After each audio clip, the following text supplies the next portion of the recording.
Welcome to the Elevate Podcast, powered by Braden. This is your front row seat to the stories of local leaders, both nonprofit and for-profit, who are shaping our community. Every episode brings you leadership insights, lessons from challenges, and practical strategies you can use today. And yes, we'll keep it real and have some fun along the way. If you're ready to elevate your leadership, hit subscribe and follow us on LinkedIn for updates and behind-the-scenes content. Now, let's dive in. Hey everybody, Jason Olm here with another episode of the Elevate Podcast, powered by Braden. All these episodes have been awesome. I've had great conversations with people, for-profit and nonprofit. And the guy that I got with me today, not only is the most stylish, not only looks the best, not one of the best stories out there, one of the coolest guys you're going to hear from. But Jimmy, man, thanks for joining the studio. My pleasure. Thanks for having me, and the kind words need to have you just walk around, kissing me where. Let's be like, I was good style wells. All right. So obviously, Jimmy, you are the what today? You're the CEO of Dealers Wholesale. Gotcha. All right. So we'll get there in a part of your story. But let's start back the journey. Let's go all the way to the beginning. Jimmy, where are you from? I'm from Whitmire, South Carolina. I have no idea where that is. I love South Carolina. Whitmire is a small town about dead center between Greenville and Columbia. So we're talking probably round up. I think 1,500 people. So I guess like an old textile. Okay, textile town. Yeah, right. Okay, so 1,500 people. Is that about how big it was in New Drummond down there? It was a little smaller. It's actually gotten smaller. Okay, so since I've been there, yeah. All right, okay. So from South Carolina, rural, going through high school. Tell me a little bit about that experience. I'm assuming small school? Yeah, it was a small school. My high school graduating class was probably, we say 50, but that's probably rounding up. Yeah. Also, it was a 7 through 12 high school. Okay. It was one of these towns where like my high school graduating class, probably 3/4 of that class, if you go back and look at our kindergarten picture, 3/4 of us were in kindergarten together. Okay. Yeah. So it was a real prideful town. Yeah. So, I mean, over the years, there was always, there'd be a referendum coming here and there to try to combine us into a county school, but we sat in between some larger towns. And I could just remember that it would always be like a big town meeting, and a fight over it because they were small, but we did not want to join. So you finish up your 4 years at a smaller school. What comes next? What are you thinking you got to do after high school? I was always a good student. So my parents instilled that inside of me. My parents didn't go to college, but because I was a good student and, was naive, I assumed, that I would go to college. Didn't know much, hadn't visited much for 2 summers. The summer after my sophomore year of high school and junior year of high school, me and my best friend, since the 2nd grade, we went to a summer career workshop at Clemson. Okay, so that was like my only exposure really to a school, and kind of fell in love with it. So by default, we both concluded that we were going to go to Clemson, and it's the only school. Didn't check out any other school. I mean, I think I went to, I think at one point I may have gone to Furman, Greenville, South Carolina on a tour, but. So somewhere close by home. Yeah. But you thought you wanted to stay in South Carolina. Yeah. Stay close. Yeah, only because, really it's exposure. Yeah, sure. Yeah. Okay. So you finish up, you decide you're going to go to Clemson. Yeah. What are you going to study? What are you going to do there? Again, I don't know much, right? Good in math and science, so engineering. I didn't really know what an engineer did, so that based off of math and science. Yeah, kind of understanding. They'll position me for a good job coming out of school with the Clemson and getting to know what engineering discipline. Yeah, sure, that much about engineering. So took that first year, kind of got some exposure to the disciplines, and pretty quickly discovered like industrial engineering was the route that I wanted to take. Okay, so you go down that path. What's that look like for you for 4 years? Are you towards the end of your 4 years? Is there internships that you're looking at, or what were you thinking about when you finish up at Clemson? You know, if you were going to go do something next, what did you think that job might look like? Yeah, before I get there, I would say like that first semester, Clemson was a shock. Eye opener? Like, was it because so many people, or was it? Not my, the freshman like chemistry class. And there's more people in the class than in my high school. Oh, wow. So one class. Just one class. Big your old school. Yeah. Yes. Also, this is a Culture shock. Fortunately, I didn't go through any of that alone. So again, I mentioned his name, Rodney Sawyer, best friends since second grade.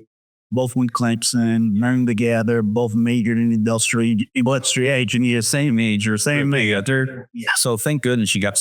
We had that each other to lean on. And I remember we didn't take, I don't think he did either. We didn't take like pre-calculus or anything in high school. So we get the calculus, and we were close to Luditarians too in high school. And like, no, we never made a B. Oh yeah, anything. And we getting those first calculus tests back, and so like, dude, this is hard stuff. Ooh, we're back at textile. Yeah. What did we do? And that was just we for both of us, we didn't have there was no singing.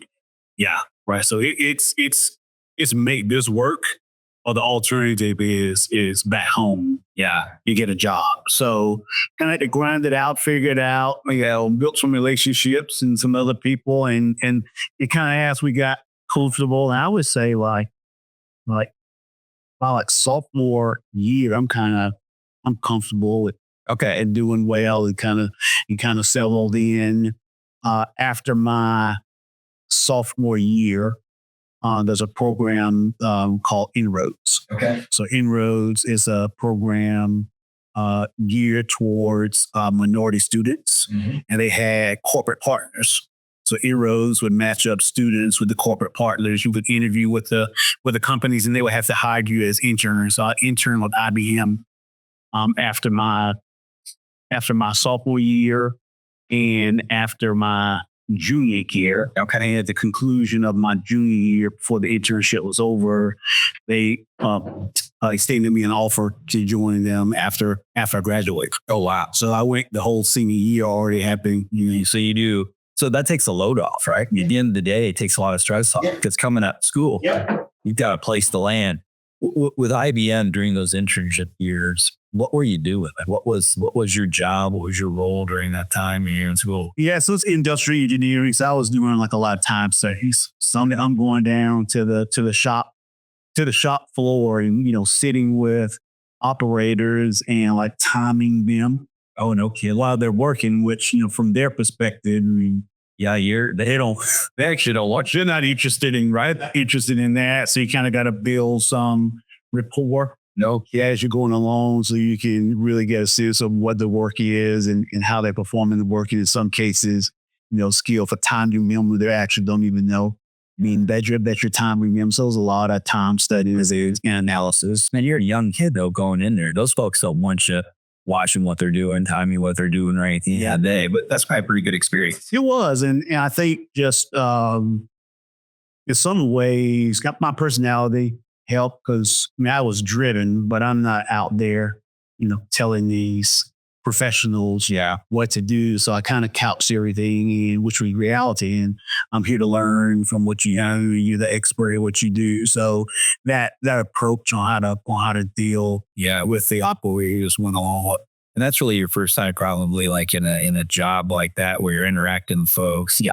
Cool experience. Yeah. Loved it. Right. Okay. So IBM comes in, you work there a couple of intern years, finish up your senior year. Yep. Okay. So you finish up, you're going to go to IBM. Yeah. Where do they send you and what do you do? I went to the exact same operation where I interned. Oh, it was silver. So I'm coming back and so you kind of know what you're doing. Know the group, same department. So I worked with the industrial engineers before. I was in Charlotte. Yep. Loved Charlotte. I had Charlotte was only an hour and a half from where I grew up in South Carolina, and I had close family. Okay. In Charlotte. I also had those internships that already made some free ships. So I'm ready to start with an assumption that this is the beginning of my 30-year career. IBM's telling me that you're going to start there. So I'm curious. One of the things I'm always curious about is like training, how we train people today. IBM, big company. Yeah. Right. So when you go into IBM, how was the training program for you back then? Was it pretty good? Back then, it was a lot of, it was on the job. Okay. So it was on the job. I had my office mate was pretty much like my assigned mentor. So I had a couple of assigned mentors. So I'm shadowing them. They kind of also assigning me, work product, leave me alone. So it was much less formal training. And more pretty much on the job, particularly given that I had been there a couple of summers anyway. Okay. All right. So before we progress there, I'm just curious. So your second grade buddy follows you through high school, goes to Clemson. You're now going to IBM. Does he follow the IBM? I was probably doing more following of him. Okay. Right. Cause he was the extrovert. Oh, okay. He never met a stranger. And I'm the guy that once I get to know you, then we're good. But no, when we graduated, like when I say like we roomed together. Yeah, you guys were buddies. All 4 years. We took, I can only remember, it's probably, I can count on one hand the number of classes that we did not have together from second grade through undergrad. That's amazing. And I went to Charlotte and he went to Georgia. Okay. Yeah. Gotcha. All right. Yeah. Okay. So you're at IBM as a young kid and you're thinking, this is the start of my 30 years. I'll be here. I'm set. Corporate job. I'll retire at 55, 60, whatever it's going to be. Love the city. Yep. I love where I'm at. Beautiful. Okay. So what changes? Where you go? First staff meeting. Yep. When I start the job. Peers ask our manager if we should be shopping our resumes. Well, first, I'm 2 weeks in, 2 weeks in, I'm 2 weeks in. You're fresh out of college. You should have been shopped. And never stepped foot in Clemson's career office. Yeah. So because I had my job and that's all you were doing, all of our friends getting the jobs and my always competitive with theirs. I'll come to find that I was that division of IBM was about to be sold. Oh. It wouldn't surprise me if I was the last like full-time hire. Okay. In that division. So I'm literally like on the job market. Yeah, right. Almost immediately. And so you're now an hour and a half from home. You're 2 weeks into a job. You need to start shopping your resume. So where do you shop the to and where do you go? So I'm wanted ads in the paper. There was a recruiter, older guy that went to my aunt and uncle's church. Okay. So they introduced me to him. So I had a meeting with him. His feedback was, do whatever you can to stay at IBM because that's a great company. I'm like, well, yeah, we'd love to do that. And my this manager had been my manager the second year of my internship. Okay. And he did what was a big blessing. He arranged for me to take a trip to IBM in the Research Triangle Park, Raleigh-Durham area. And in a single day, I had interviews from 8 a.m. to 6 p.m. Departments, functions, and that's how one of those managers was the one that extended me an offer and allowed me to transfer from Charlotte to Raleigh-Durham. Okay. And funny story with that is, so one of the managers I was supposed to interview with was the industrial engineering manager. But before I met with him, I met with his manager. Okay. And he told me, you can meet with him. He doesn't have any openings, but the manager of the manufacturing and test engineering department does. If you have time, I think you should share with him. Yep. So yeah, that's all I had to do. So he was the last interview. His name is Dennis. Dennis becomes a recurring thing through my whole career. Okay. Out of all of those managers, Dennis is the one that extended me, for. I started working with Dennis in January of 1998. Okay. And he and I worked together on and off all the way up to me joining Dealers Wholesale in 2020. No kidding. So all with IBM? No. So Oh my gosh. So Dennis was, and I say my experience is a different experience. So Dennis was African American as well, about 10 years older. Okay. Older than me. Yep. And so he was like, he saw talent in me, like before I knew, how far I could go. So so Dennis was like, I could always believe that I can go do something because generally Dennis had done it and paved the way. So great. we worked at IBM together. IBM, Danaher, Belden, Strategic Materials. So over that course, the only time that we did work together is he took a role out at Public Storage in California, and we talked about that. It just I couldn't wrap my head around going that far on that far. Okay, all right. So he starts to invest in him, right? And you're also investing in him. You guys start a partnership. Yep. You're at IBM. The next role, does he leave and then bring you to the next? That's generally how it worked. Okay. The entire time. Okay. So work through those again. Yeah, IBM to where? So I went from IBM. Actually, my division in IBM was sold. Okay, that's another time. This is right around the time where Dell Computer came in and disrupted the industry and just started piece by piece to basically run IBM. Sure, out of the space. So I was in the PC manufacturing group, and they outsourced the manufacturing to a contract manufacturer, Sanmina SDI. So I went there first. I was there along the time when Dennis went to Public Storage. Okay. He left Public Storage and went to Danaher. Yep. We reconnected. So he brought me into Danaher, fantastic position. For 6 months, I was managing a project, bouncing back and forth between Switzerland and India. No kidding. So talk about that a little bit. I just like the travel. It was time to where as I'm just walking around like I feel like I could not be further away from what my South Carolina. Yeah. Right. So that always kind of, fills me up and instills some pride and responsibility. Sure.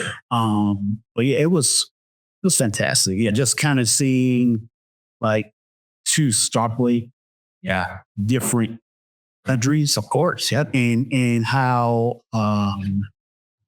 but it was easier. It was actually easier for me in India than it was in Switzerland just because of the language. In Switzerland, they don't speak it, and don't care that.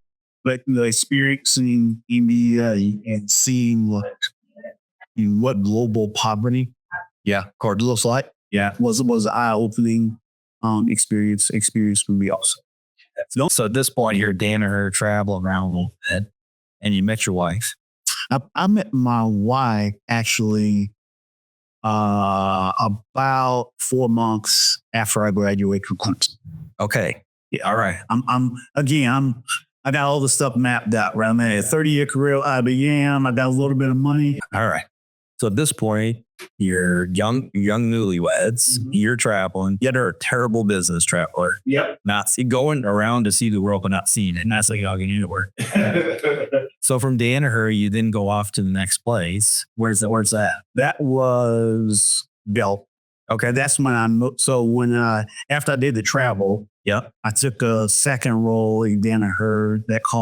That's when we relocated from Durham, North Carolina, to Westchester, Pennsylvania.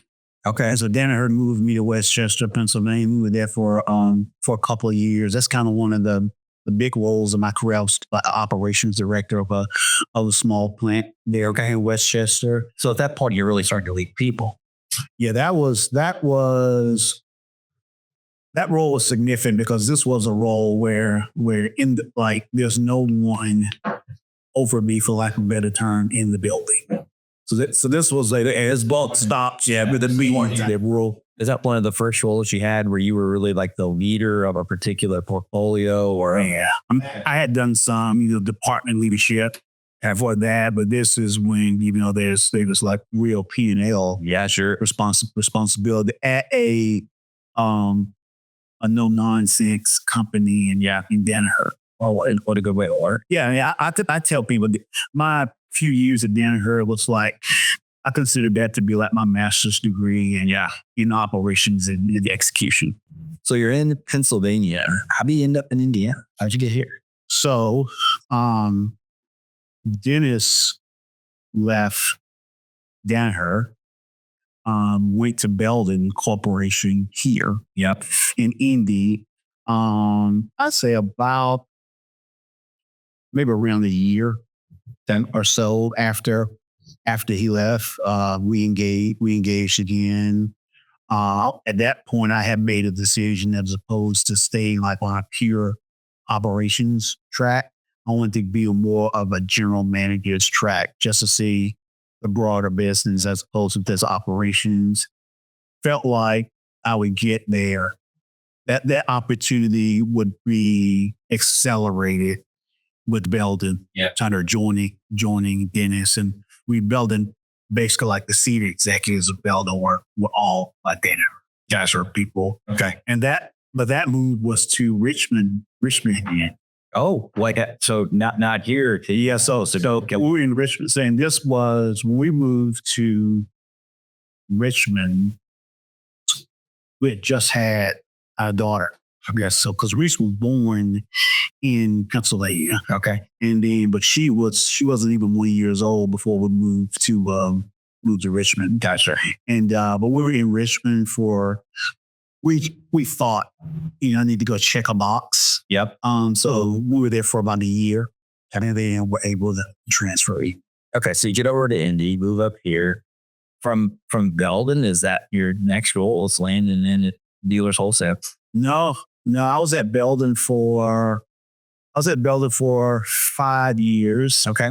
Belden paid for me to get my MBA from Notre Dame. Oh, terrific! Yeah, so that was fantastic. What a great. Yeah, I bet. Yeah, so and then coming out of that, I just started thinking a little bit about just seeing diverse people in terms of professional background. Yeah, sure. Hearing more, maybe for the first time, about private equity and entrepreneurship, and just that kind of planted the seed for me on like what's life like? What's the difference between a big public company and a private equity that company? So I was already thinking about that, and then had the opportunity to join Dennis again at Strategic Materials. Okay. It's like North America's largest glass recycling company. Gotcha. Headquartered in Houston. Okay. But I was able to just stay here and just travel as I needed to travel. It was PE owned. They had hired Dennis, get it in shape to sell. Yep. So when I eventually went there, so I was, we kind of knew what the plan was. Yeah, sure. So I did everything from, strategy, business development, chief commercial officer, and organized and put processes in place with the end goal of selling the company. So from the time I got there, we did that in about 3 years. Oh, okay. And then I stayed around for another, I guess maybe it took us 4 years, but I think I stayed around for maybe another year and a half before I found out what I could do was opportunity. Okay. So, but that opportunity, that you now had a couple of places where you've been kind of operations manager, the general manager, now you position yourself 3-4 years to get a business to sell. You got your MBA at this point. Yeah. You're now really well-rounded. Yeah. From a leadership perspective. Right? Yep. So I'm curious, as you've gone through that journey before you get into dealers, What did you like? If you think about it, a lot of times leaders are really good in one area. Maybe they're not, they like this area over here, but was it people management? Was it operations? Was it growth and sales? What did you really enjoy about some of those roles? I've always had, because I came up through operations, I always have a affinity Okay. for the operations side of the business. But what I like more, just the opportunity to just play a role in all the parts, Okay. in all the parts of the business, which is originally why I wanted to go the GM route as opposed to the operations route. Yeah. So you like the operations, but you also wanted to make sure you had a hands everywhere else, right? So without maybe thinking about it, you're thinking like, hey, maybe someday I might be a CEO because you like all that stuff. I didn't. There was a time where I had convinced myself that maybe, the number 2 guy, Okay. the right hand man to the CEO, not at all a bad place to be. And maybe that's more suitable for me. I don't have to be in the foreground. I'm just comfortable being in the background, trying to figure out, what pieces need to move. So I hadn't really convinced myself that was probably more suitable for my personality and skill set. So you would put a ceiling on yourself, right? At the end of the day, that CEO, but maybe if I was a COO or something like that, helping him run. Yep. All right. So, but now you're finishing up, you sell the PE, right? So that organization now has been sold and you learn about the dealer's opportunity. Yeah. How'd you learn about it? How'd you get in running? And what did it look like? Before I learned about it, so probably a year before I learned about it. And at that point, I've been at Strategic Materials for 4 years. Yes. I didn't really have a desire to run strategic materials. It had opportunity that presented itself. But I started to think like, I've checked all the boxes. Yeah. There are to check. So that was when I said, I think I'm ready to position myself for a CEO role. I had a real good friend of mine in YPO together. It's a real thoughtful guy named Tony. And Tony and I were talking, and he just worked with me. I mean, we did a couple of things.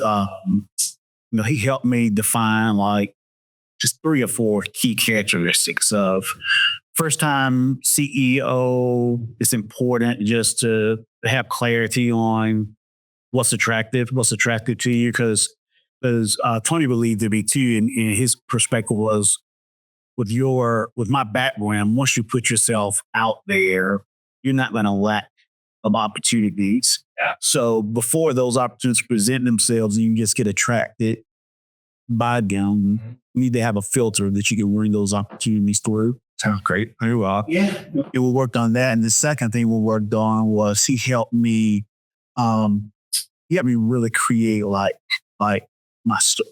Mm. And the way he defined it was like, let's focus in on your 3 uniques.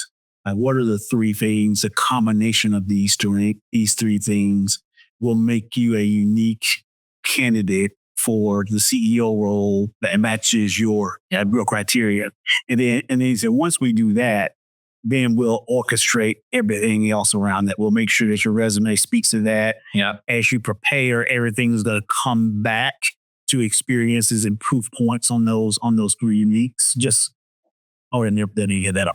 Well, they take up alongside you, get that information. I'm curious, those 3 things, do you remember kind of what you were thinking about back then? What were? It was manufacturing expertise. Okay. It was culture architect. Mm. And it was commercial value creator. Okay.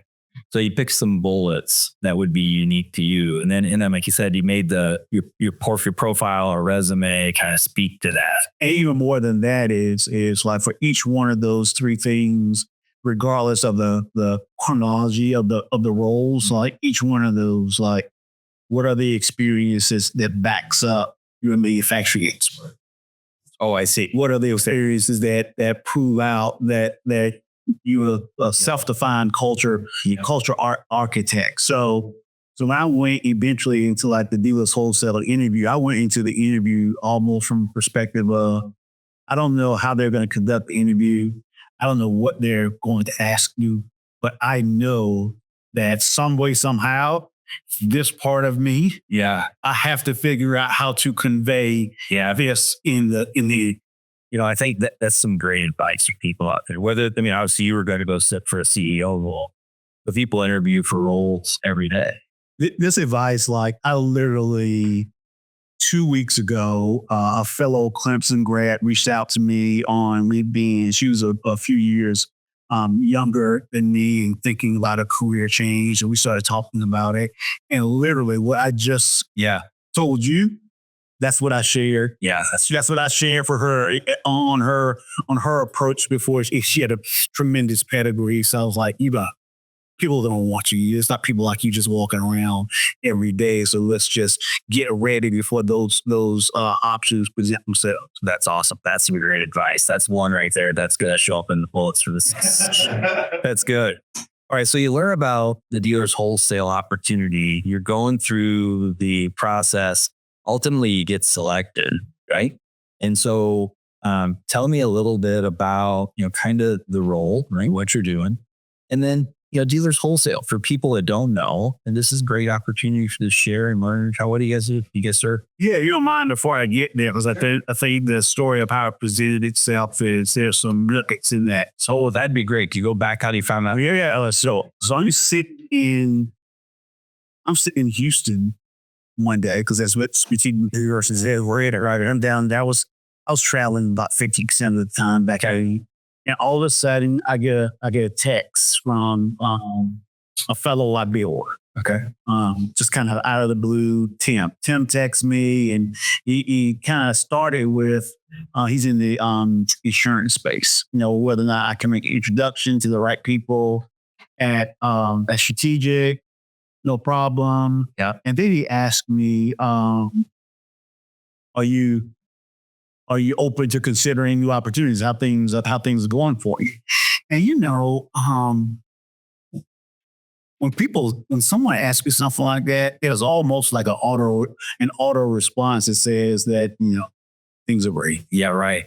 And I kind of preface it by things are going fine, but I have been considering looking for new opportunities. So the two things, like the power of relationships.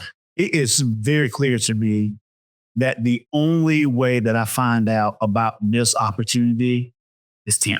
Yeah. It doesn't come through any other path. Yeah. Except for him. So the power of relationships and making impressions on people when you don't even know that you're making an impression on people. It's not like Tim and I had spent that much time together, but I had made enough of a positive impression on him for him to be willing to extend, putting my name associated with his name, and being vulnerable enough to say, like, I wouldn't like to take a look at a different opportunity, as opposed to feel like you got to be all prideful, and all this jazz. So Tim introduces me to David Mann from the Firefly Group, one of the managing partners. I think I may have had a phone call with David, just so he can get some basics on me and I understand the role. As soon as I've understood the role, I matched it up to my criteria that Tony and I worked on. Check. Yeah, like yes. This hits on everything that I wanted. I wanted something that had manufacturing component to makes sense. Do it, so I could leverage my manufacturing experience. I wanted it to be on the smaller side of what I had been responsible for in my career, so that I'm trying to figure out what I'm supposed to be doing. If I got to just brute force some things, I can do that. And I really wanted to be like I didn't want to travel much. No, just coming off of, 4 or 5 years of 30, 50%, 50% treasure, and check. Hit all of those things. That initial conversation with David went well. He introduced me to the recruiter. Yeah. And it was a good time. They had initiated the search, but they were still looking for qualified candidates, and it was off and running. So I'm so glad we went back to that, right? Because you're right. There's some nuggets. And you mentioned a relationship with Tim, insurance industry, right? So somebody that knew you, but you weren't like best friends, right? Yep. But knew of you and obviously thought enough of you to make a call. And that's one side of it, right? One side is for somebody to call up, reach out. The other is, and I think this is one of the most important things I've heard, and we haven't talked about this a lot on the show, but I think this would be a good point for people to think about. You didn't really know Tim. Rick, he was part of a group that you were part of. You had a level of trust, right? And you through the relationships of other people, you trusted him, and you were open enough to say, yeah, I would be open to having a conversation. Yep. And that's important. People should hear that, right? When somebody reaches out to you and they ask you that question, they'll just do that to anybody. Yeah. Right. They're reaching out because I think they believe in their mind that they may know something that could be helpful to you. And I think a lot of times what we do, you mentioned pride. Yeah. A lot of people will just, kind of push that away because I don't want anybody to know I'm looking. I want everybody to think it's great. I need to put this facade on of everything being perfect. Yep. But even the dad was okay to say, no, it's cool. I'll be happy to talk to you. Yeah. And look at what it opened up for you. I think the other part of that relationship part is my relationship with Tony. Yep. Because not only did Tony help me before the opportunity presented itself. Yep. Tony was my cheat code All the way through. Yeah. I've never felt so prepared as I was going through the dealers process. No kidding. Because I went into not having, I haven't done that many cold interviews. Right. Because a lot of the time And I feel weird because I'm going, I just say, oh yeah. So this is like new. And because I went at each one of the plan, here's how I'm positioning myself. Yeah. Here are the examples I got to figure out how to get in here. Here are the stories I want to tell. So when I got to the end of the process, I was at peace that if I don't get it, it's because they just determined that there was someone more suitable for the role. But it is not because I left anything on the table in terms of how I wanted to communicate who I was. And I contrast that with, I would say maybe, let's just say 3 or 4 years. Okay. Prior to this, I had an opportunity with a private equity company. It's one of the few Black owned and Black run private equity companies. Big office. Okay. New York. Yeah. Recruiter reaches out to me. I go through the interview process. I make it to like the final 3, and they're looking for 2. Okay. Yeah. And I was 3. I was in the third one. Yeah. Also call outside looking in. Yeah. And this was, this is about pure private equity. This isn't working for a private equity backed company. This is working for the private. Oh, I see. Okay. All right. And Tony is still, he's still my guy. Yeah. And Tony knows that space Inside now. I never had a conversation with Tony in that opportunity. Oh, no kid. And all the advantages that I got from using Tony later on, Yep. I did not take advantage of any of that. So there were questions that I was getting going through that process that I'm literally flummoxed. Yeah. You're not. Yeah.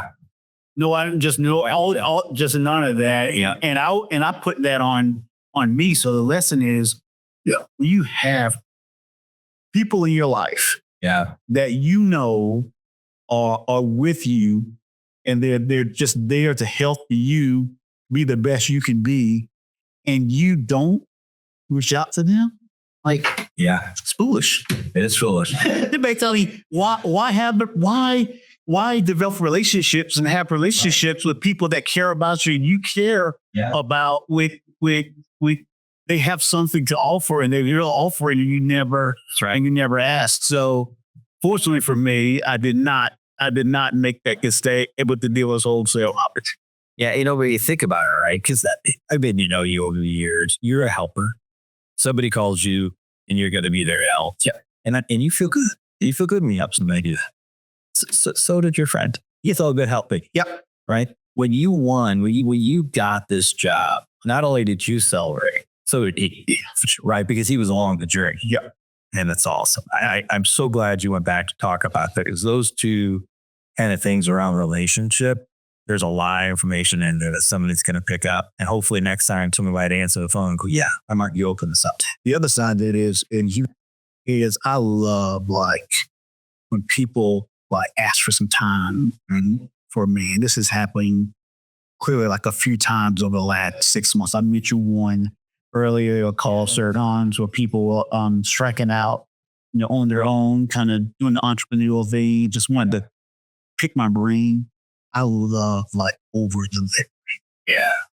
Like they're wild by like, I never thought you were going to spend this much time with me. I never thought that you would make the introductions, but you made for me just over delivery on the expectations when people come to me for something. That's like my theme now. It's like, I'm going to blow them away with how much help that they're going to get from me over and above what they expect. Jimmy, that's awesome. I love it. All right. So let's talk a little Dealers Wholesale. I'm going to go back. All right. What you got? The day I accepted the offer, Bring it back. Yo. So we're negotiating. Yeah, back and forth. I was making good money at strategic materials. And yep. And it was a lateral. It's going to be like a lateral route. Okay. And maybe from a total comp perspective, maybe even a little less. More responsibility. But it's a smaller company. Some kind. We were negotiating. They came up, and we kind of reached a point where it was pretty clear that the offer, the latest offer was the offer. The offer is out.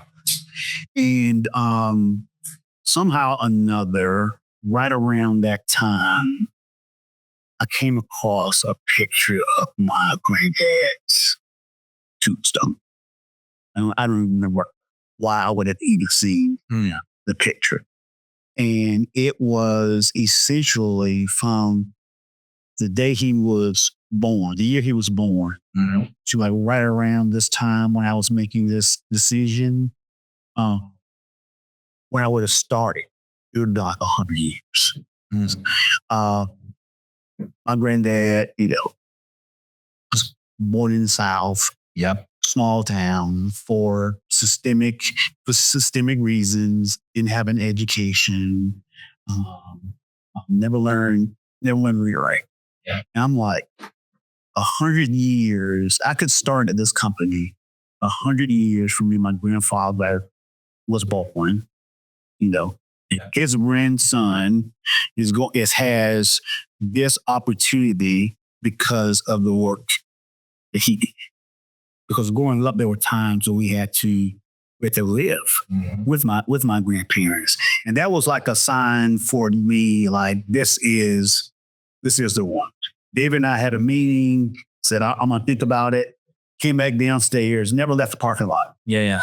Called Bailey from the parking lot, kind of talking about it, and she was like, you already know that this is the right opportunity. Yeah.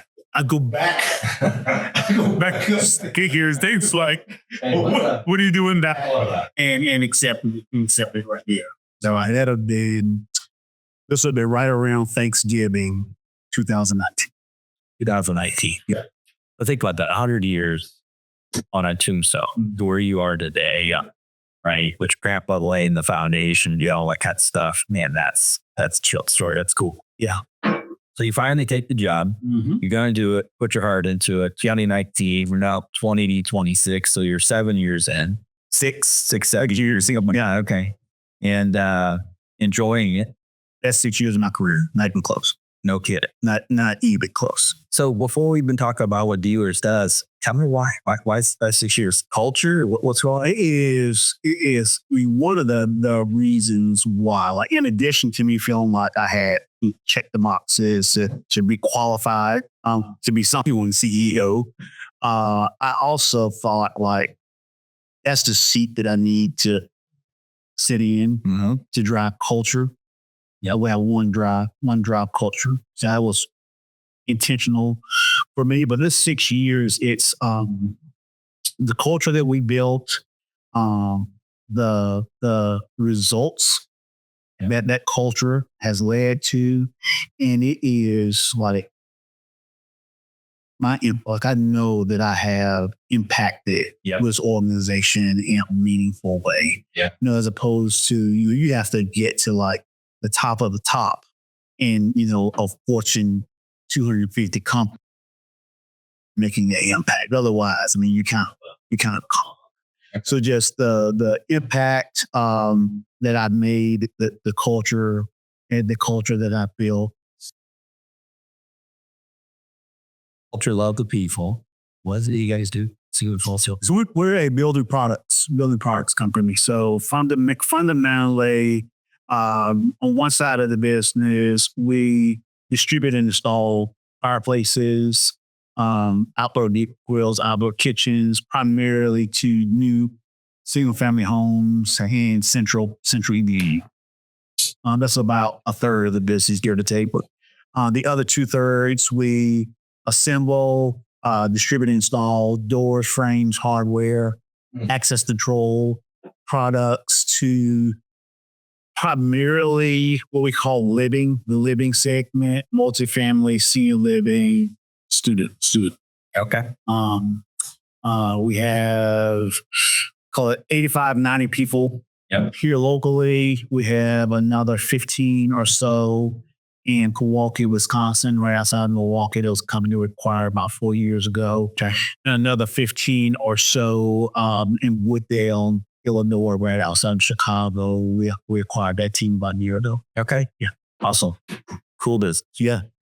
So let's shift. Let's talk a little bit as you're evolving the business. You made some acquisitions. Let's talk a little technology. Right. So in your business, how is tech moving, shaping? Like what's going on? And is there any tech that you think is going to change or maybe helps support clients better, maybe help your team better? What's going on with technology? The construction industry isn't necessarily known to be at the forefront of technology. So I'm I want to create some competitive advantage, for us to get there. Try to be a fast adopter in our space. I think it's going to be primarily internal efficiencies.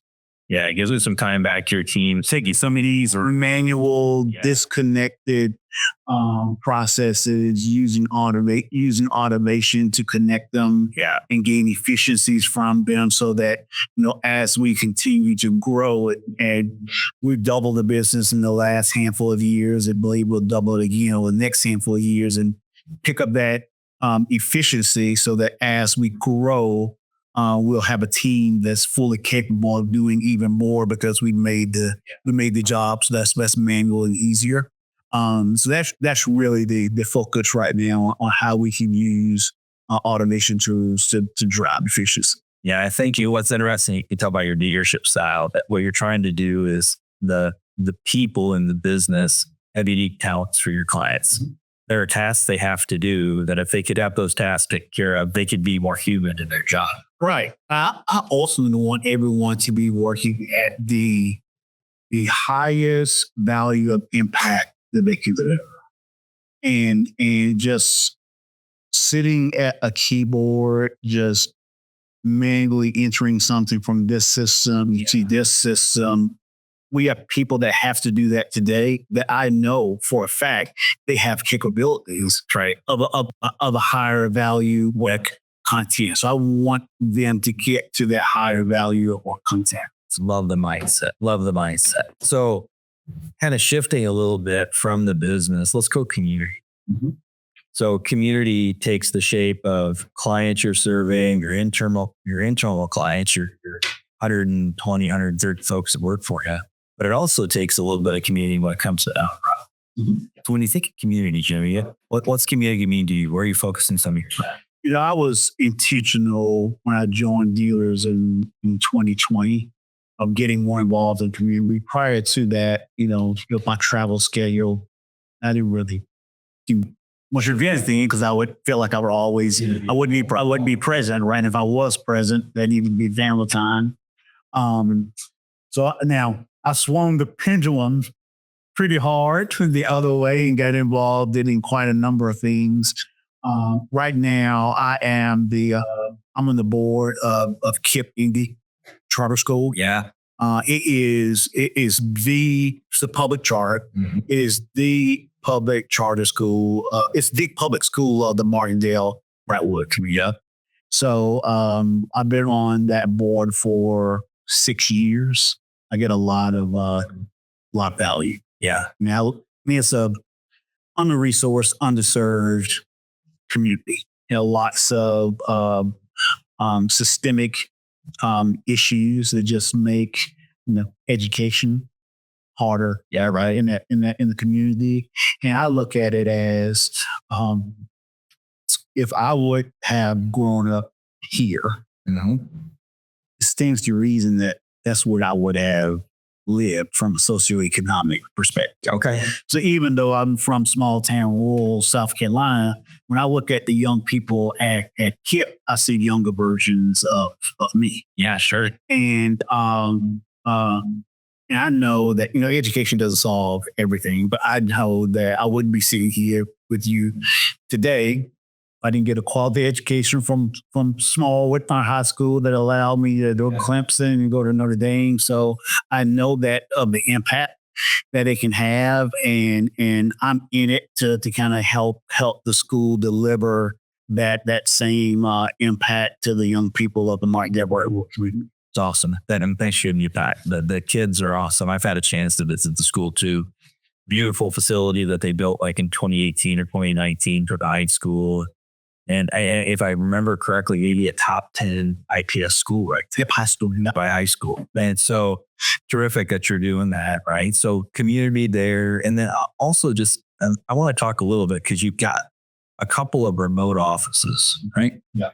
Main headquarters here around Indianapolis. How are you maybe getting the team, how do you build community with folks that are sitting in your office here? How are you doing? Technology clearly helps there. I mean, prior to 2020, none of us use Zoom and Teams the way that we use it now. So that can help with the leadership team there because we see each other. Yeah, there's a lot, but that's really no substitute for in person. And candidly, that's something that I need to do better as a leader because, I have a 17-year-old daughter, 10-year-old son, and I'm someone that I don't need business travel. My family, fortunately for me, don't need for me to be out, right? On business travel. So one of the commitments that I've made, really twofold, is to go to those locations more often and to make sure that, each one of those locations can have, some local culture. It will have some local customs, local traditions, but we also need to have those opportunities to have everybody in a single location. And we do some unique things. About 2 months ago, I started, I stole this idea. It's called Personal Growth Mondays. Oh, yeah. So every Monday morning at 8:30 in Indy and at 10 o'clock virtually, anyone who wants to joins. And we have this book called the 365 Questions book. Mm. And these are deep questions. There are no, what's your favorite food? What's your hobby? There's none of that. There's none of that stuff. These are deeply personal questions.